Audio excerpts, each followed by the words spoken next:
hello guys আজিৰ ভিডিঅ'ত আমি অসম সাহিত্যৰ কেইটামান অতি গুৰুত্বপূৰ্ণ কুৱেশ্যনৰ বিষয়ে আলোচনা কৰিম যিকেইটা কুৱেশ্যন আগন্তুক হ'বলগীয়া এডিআৰএ আসাম পুলিচৰ বাবে অতি দৰকাৰী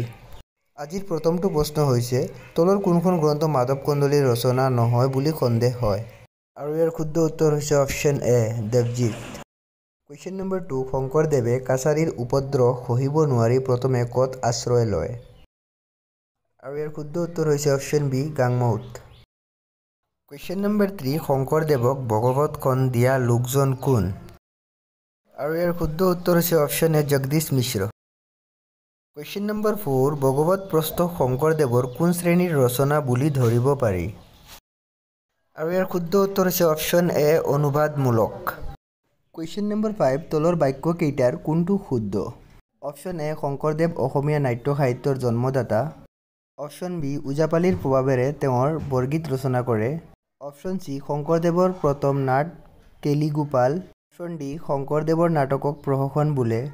আৰু ইয়াৰ শুদ্ধ উত্তৰ হৈছে অপশ্যন এ শংকৰদেৱ অসমীয়া নাট্য সাহিত্যৰ জন্মদাতা কুৱেশ্যন নম্বৰ 6 ভগৱতৰ একেবাৰে চমু সংস্কৰণৰ গ্ৰন্থখন কি আৰু ইয়াৰ শুদ্ধ উত্তৰ হৈছে অপশ্যন বি গোলমালা কুৱেশ্যন নম্বৰ 7 শংকৰদেৱৰ প্ৰথম কাব্যখনৰ নাম কি আৰু ইয়াৰ শুদ্ধ উত্তৰ হৈছে অপশ্যন এ হৰিশ্চন্দ্ৰ উপাখ্যান কুৱেশ্যন নম্বৰ 8 শংকৰদেৱে দুই ধৰণৰ গীত ৰচনা কৰিছিল সেইবোৰ হ'ল অপশ্যন এ গীত আৰু বটিমা অপশ্যন বি ওজাপালি আৰু শুকনীয়া পদ অপশ্যন চি জিকিৰ জাৰি অপশ্যন ডি দেহ বিচাৰ আৰু কাহিনী গীত